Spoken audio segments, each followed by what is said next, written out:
ముందు నువ్వు నిన్ను పని మనిషివి అనుకోవడం మానే.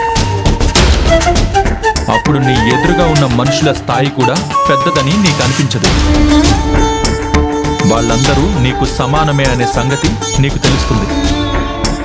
మీరెన్నైనా చెప్పండి తారక్ సార్, కాదంబరి అమ్మగారిని అలా బాధ పెట్టడం నాకు నచ్చలేదు.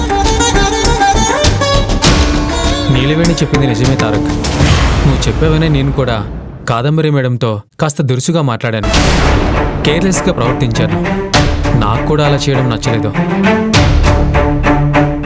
ఏంటన్నయ్య ఇదంతా? తారక్ సార్ చెప్పేస్తే నువ్వు చేసేస్తావా? కనీసం నువ్వొక్కసారైనా ఆలోచించావా? నేనేం చేయను నీలవేణి. నేను అలాగే మాట్లాడాలని, అలాగే ప్రవర్తించాలని తారక్ నాకు మరీ మరీ హితబోధ చేశాడు.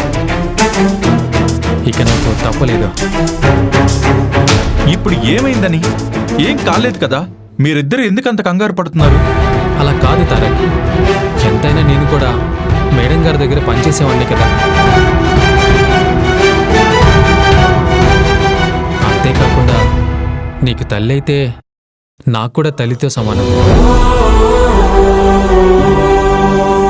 అలాంటి ఆవిడతో అంత దురుసుగా ప్రవర్తించడం నాకు కూడా నచ్చలేదు.